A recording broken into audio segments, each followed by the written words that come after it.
Bienvenue dans l'émission Saveurs divines. Cette bonne nouvelle du royaume sera prêchée dans le monde entier pour servir de témoignage à toutes les nations. Alors viendra la fin. Ce pain céleste vous est présenté par Immaculée Niraneza.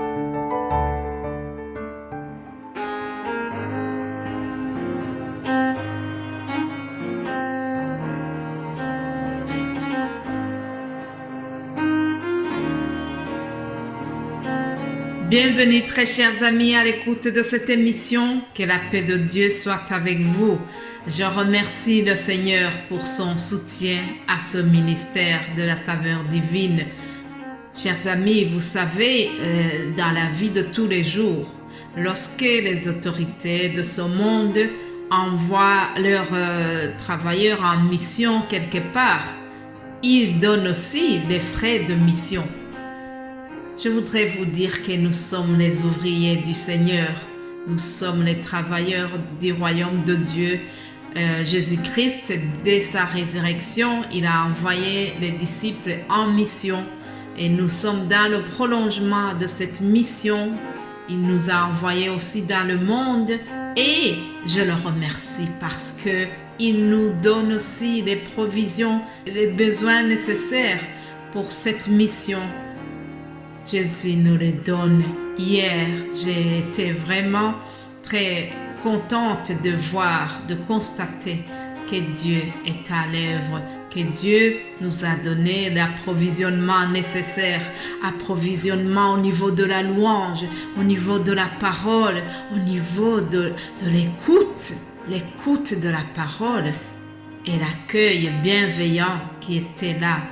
Ah, chers amis, je vous remercie abondamment et vraiment continuons à servir, à élargir le royaume de Dieu ensemble. Nous avons vu combien Dieu est du côté de ceux qu'il aime. Dieu est en train de nous soutenir et je le remercie beaucoup. Soyez bénis aussi vous tous qui ont répondu à cet appel. Que Dieu vous bénisse abondamment. Alléluia. Rassurez-vous, je ne suis pas en train de m'éloigner du thème de la semaine. Oui, je sais que cette semaine, nous sommes en train de parler de la puissance de Dieu, une puissance qui est même au-dessus de la mort. Alors aujourd'hui, nous allons lire une histoire qui se trouve dans 2 Rois 4. Je vous préviens que c'est un récit très long. Alors pour bien faire, je l'ai coupé en 2 parties. Aujourd'hui, nous verrons la première partie et demain, je vais continuer. Lisons à partir du verset 8. Un jour, Élisée passait par Sunem. Il y avait là une femme de distinction qui le pressa d'accepter à manger. Et toutes les fois qu'il passait, il se rendait chez elle pour manger. Elle dit à son mari: voici, je sais que cet homme qui passe toujours chez nous est un saint homme de Dieu. Faisons une petite chambre haute avec des murs et mettons-y pour lui un lit, une table, un siège et un chandelier afin qu'il s'y retire quand il viendra chez nous. Élisée, étant revenu à Sunem, se retira donc dans cette chambre. Puis nous allons sauter pour lire au verset 14.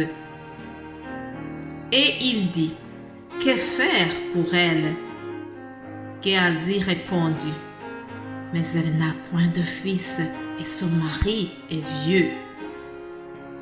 Et il dit: appelle-la. Géasi l'appela et elle se présenta à la porte. Élisée lui dit: à cette même époque, l'année prochaine, tu embrasseras un fils. Et elle dit: non, mon Seigneur, homme de Dieu, ne trompe pas ta servante. Cette femme devint enceinte et elle enfanta un fils à la même époque l'année suivante, comme Élisée le lui avait dit. Alléluia. L'enfant grandit et un jour qu'il était allé trouver son père vers les moissonneurs, il dit à son père, « Ma tête, ma tête !» Le père dit à son serviteur, « Porte-le à sa mère. » Le serviteur l'emportant et l'amena à sa mère. Et l'enfant resta sur les genoux de sa mère jusqu'à midi, puis il mourut. Voici ce que nous devons retenir pour cette première lecture. La Sunamite, c'était une dame riche, mais elle était aussi humble. Cette dame, elle a honoré le serviteur de Dieu. Vous savez, il y avait une mentalité qui disait que les gens qui sont pieux, les gens qui s'investissent beaucoup dans les affaires de Dieu, ce sont des pauvres, ce sont des gens analphabètes. Mes chers amis, aujourd'hui, tout a changé. Aujourd'hui, nous avons aussi les riches et les pauvres dans des hommes pieux. Tout le monde fait vraiment cette recommandation qui nous dit cherchez d'abord le royaume de Dieu et le reste vous sera donné en plus. La Sunamite a appliqué cela malgré qu'elle était riche, mais elle a honoré le serviteur de Dieu. C'est une dame vraiment d'exception, c'est une dame de distinction, c'est une dame accueillante. C'est une dame qui exerce l'hospitalité. Vous voyez, c'est elle-même qui a proposé à son mari d'aménager l'étage pour qu'on donne un logement au serviteur de Dieu, Élisée, et son assistant, je vais dire, on l'appelle serviteur d'Élisée, Géasi. Donc, en fait, ils avaient accueilli 2 personnes.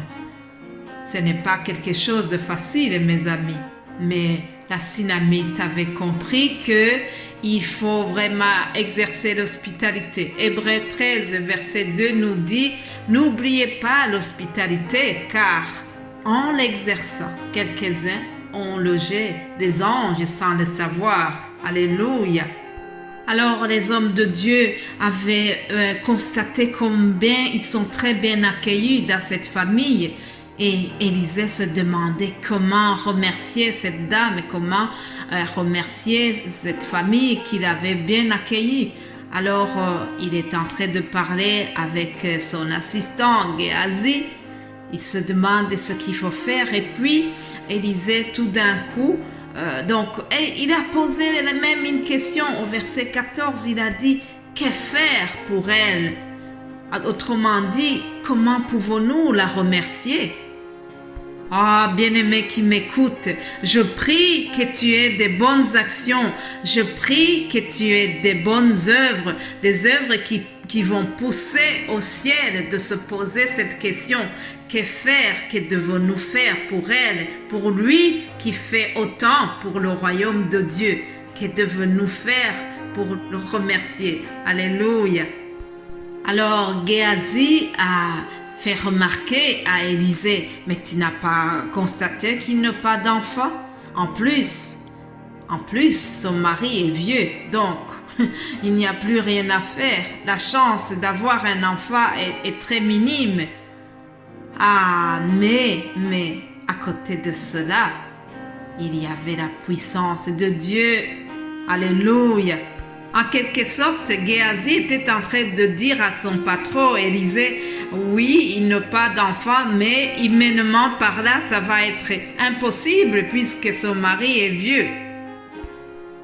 C'est comme s'il lui disait, il faut vraiment faire appel à un miracle de Dieu. Et tout de suite, Élisée a prophétisé. Élisée lui a dit, l'année prochaine, à la même époque, tu auras un fils, bien-aimé de Dieu. Ah, la parole de Dieu est la vérité. Je vous dis que Dieu a honoré Élisée parce qu'il a accompagné cette déclaration puissamment. L'année suivante, l'enfant est né. Et malheureusement, le fils, par après, il est mort. J'ai terminé ma lecture sur cette mauvaise note, mais ne soyez pas tristes, parce que demain, nous verrons la suite. Nous verrons comment Dieu va éclater sa gloire et que l'enfant qui était mort a été ressuscité. Alléluia. Ça, c'est la puissance de Dieu, chers amis. Je vous laisse aujourd'hui et nous allons continuer cette belle histoire pour demain. Passez une excellente journée. Soyez bénis abondamment. Amen.